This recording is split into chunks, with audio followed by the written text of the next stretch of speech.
Story 1. One time I let a girl I barely knew borrow my bag, and she gave it back dirty with trash in it. Disrespecting my stuff is disrespecting me and makes me dislike you. Story 2. Performative behavior. I feel like I meet people, especially men ages 20 to 29, who are constantly trying to impose themselves as the most masculine person in any given situation. At a certain point, it gets really annoying. Oh, you had sex with someone else's wife? Cool story, bro. We'll never be friends. Story 3. When someone excuses their cruelty and rudeness by claiming they are just brutally honest or blunt, especially when no one asked for their opinion in the first place. Story 4. When someone treats service workers rudely, like if you can't even say please or thank you to the person making your coffee or checking you out at a store, it says everything about your character. Instant turn off. Shaking my head. Story 5. I do not know why, but for some reason when I meet someone who is super bubbly and friendly, it ticks something in my brain to dislike them or keep an eye on them. Often, I see these people being suspiciously always in agreement with the person they are talking to, never showing any emotion besides being happy, and the general vibe I get from them is just fake, potentially trying to hide a darker side of themselves. Story 6. When someone constantly interrupts others while they are speaking, it shows a lack of respect and patience, and it is just plain rude. Listening is just as important as talking in any conversation. Story 7. Flattery, which means manipulative praise. I do not like being manipulated. Excessive fawning feels needy. Stop trying to manipulate me into liking you. Be yourself and be genuine. Story 8. I'm not sure how to put it simply, but I don't like people who seem like they're acting or advertising themselves to impress new people. I know it when I see it, and it strikes me as disingenuous. Story 9. I am a very unattractive person in real life, rating myself at -10 out of 10. I have observed how different people behave towards someone with a face like mine. One particular group of people looks down on you when they speak, quite literally. They slant their eyes downward with a slight frown and speak in an uninterested tone, often rolling their eyes or giving an impatient side glance at everything I say. We do not even know each other, so there is no need to look down on me in such a manner. You do not need to be nice, but you also do not need to be unpleasant. Unattractive people are human too. Story 10. As a foster carer, an adult who criticizes the behavior of your foster child, without any thought to the origins of that behavior, implies you could just give them back. Story 11. People who have lost custody of their children for any reason other than an unfair court system, especially if they continue to party and live life without bothering to see or call their kids. I used to hang out with some women who lost custody of their kids. We drank and went skiing almost daily together. They were always eager to party. Then I got pregnant and realized I did not want that life, and I didn't want to become like those women who are 10 years my senior in their 30s. So I cut them off. I barely drink these days, avoid the slopes and all other party favors, and devote my life to my child. I cannot fathom choosing partying over my child, and the fact that there are people out there who do sickens me. Story 12. When someone tries to make every single thing into a counterargument. Not everyone's opinions need nor should be challenged. People don't owe you an explanation about every single phrase. Just let it go. Story 13. When they are only kind or polite to me, and never to others unless it's performative. Like if they make a point to do favors for me but never show others any kindness. Even for something trivial like holding the door, if you're only doing it for me, then I'm immediately suspicious of you. And for petty things, if you don't clip your fingernails, I will find you off-putting. This is entirely gender neutral. It just makes hands look so dang ghoulish. Story 14. People who think they are better than others. This new guy at my work is always subtly putting down people and saying inspirational stuff that is the kind of thing Instagram Reels show.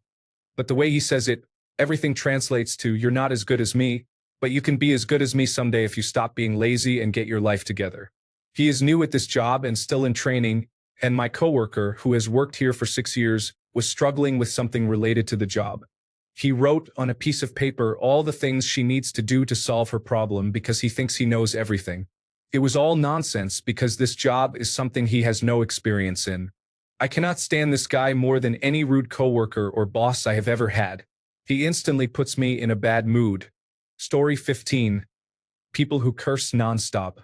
I am not offended by profanity, but if you cannot formulate a single sentence without swearing, I am not hanging around you long.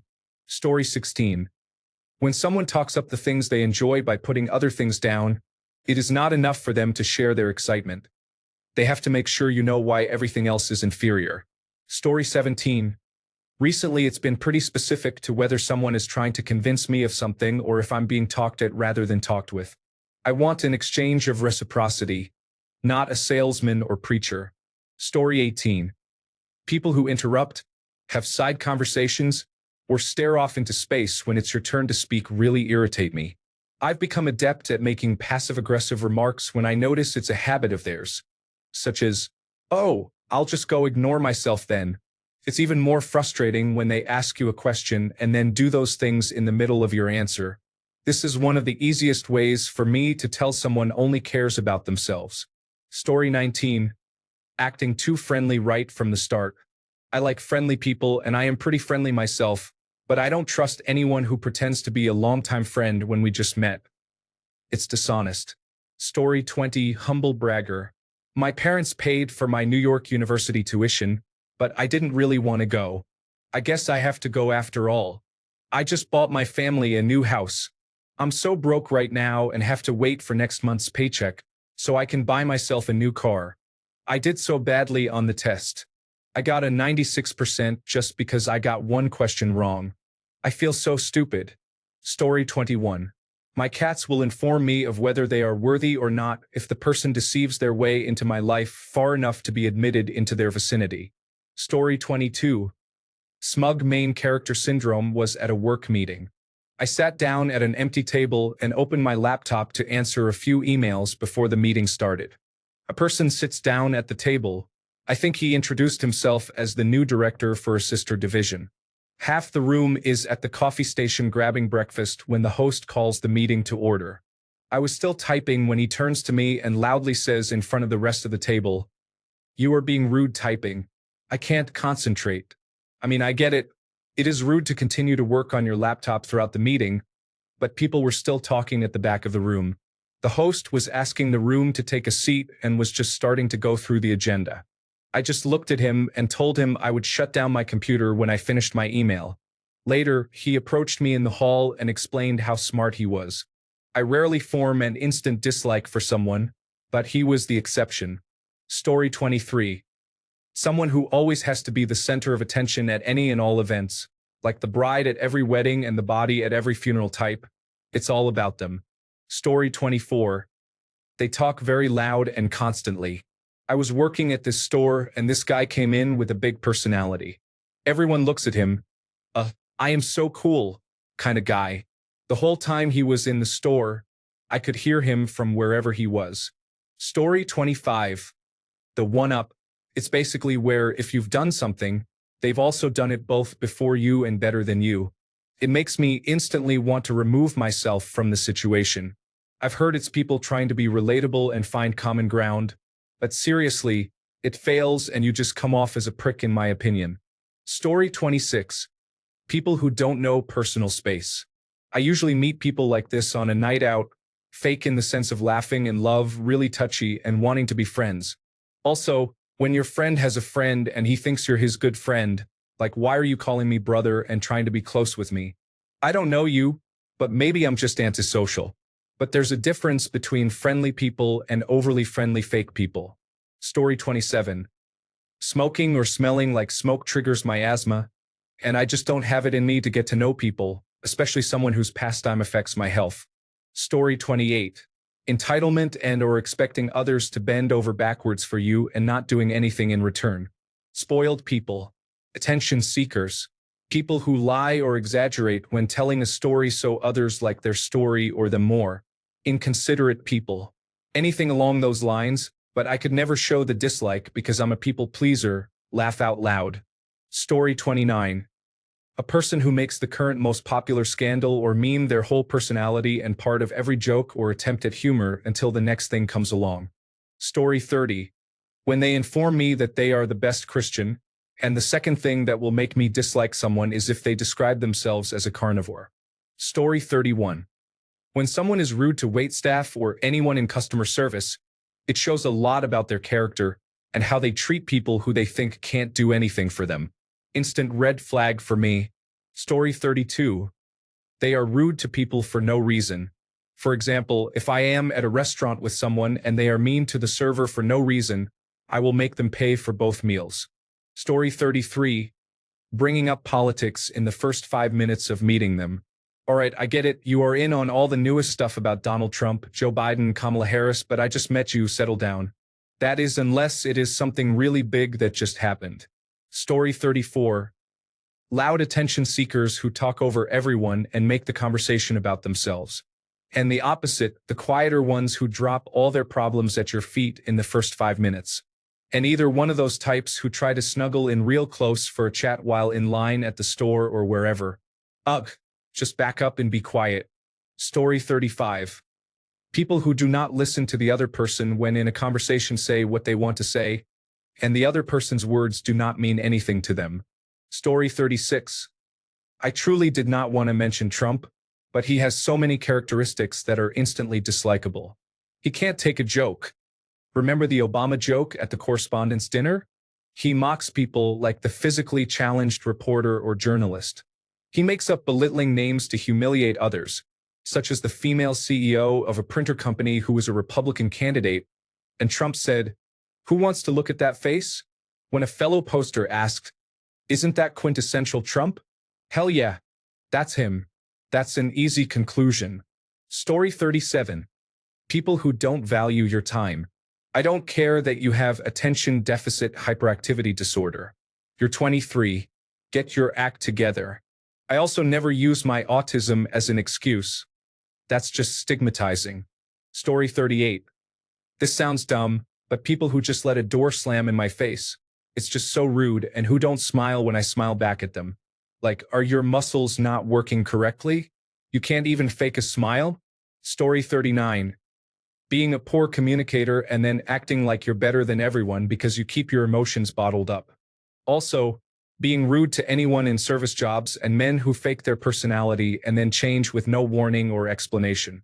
Story 40. Wife has an old school friend that literally only talks about herself. I mean, only talks about herself. The subject could be the weather or current events in Syria, and her contribution is something about herself. Not her feelings or thoughts on said topic, just a constant dialogue about herself. Sometimes I test this and try to find the most random topic I can find, just to see if she can somehow link it back to her. She does. Every time. Story 41. Someone who has a penchant for talking negatively about other people behind their backs. It's almost guaranteed that when you get together, at some point, the negative gossip will start. So I did an experiment. I talked to a mutual friend who I respected and trusted. I told them about my observation, and they shared the same thing as well. With both of us on the same page, I asked if our mutual friend ever said anything about me when I wasn't around. The response was a slow nodding. Yes. Friendship ended. Story 42. People who literally cannot stop themselves from bragging about every aspect of their life. I do not mind people being generally proud of their accomplishments and such, but constantly talking about how much money you make and how many men or women love you is such a turnoff. I will never forget when I met someone like that for the first time. I thought they were playing a character or something because it was literally cartoonish how boldly they were bragging the entire time. I am talking hours. Story 43. Everything is a competition, like how sick they were in comparison to someone else. Suffer the Dunning-Kruger effect. Treat others with a lack of basic human decency. Use mental health as an excuse to treat others poorly. Think mental health conditions are trendy. Spread lies and rumors with reckless abandon. I could go on. Story 44. People who make an entire personality out of hating others in general. It gives me big kids these days vibes. And I guarantee you're not special enough to make blanket statements about how people are stupid, or nobody knows how to use common sense these days. Someone gave my wife a sign that said, "Everyone's a dumb whore." And she threw it away because forget that. Story 45. I immediately dislike anyone who has public speakerphone conversations or plays their music, TikToks, or games in quiet public spaces. I dislike rudeness. Story 46. People who say some version of, I tell it like it is. If you get offended, that's not my fault. Are basically always completely insensitive, straight-up individuals who think their word is gospel. Story 47. They're sloppy. And I do not mean in a party or drunk sense, but in a social sense. Sloppy with what you say and who you say it to. Sloppy with your eye contact or how they wander. Sloppy with how you hold yourself and respect other people's presence. If you are sloppy with yourself, you will be sloppy around me, and I do not have patience for that. Story 48. When someone says anything that is obviously problematic or offensive in 2024 and then claims no one has a sense of humor when they are called out, instantly dislike this person. Story 49. I am blunt. I am brutally honest. I tell it like it is. I do not sugarcoat anything. Shields go up instantly. I have just known too many people who use those statements to get away with being insensitive. I mean, I am fine with honesty, I even prefer it, but it is not that difficult to also be tactful.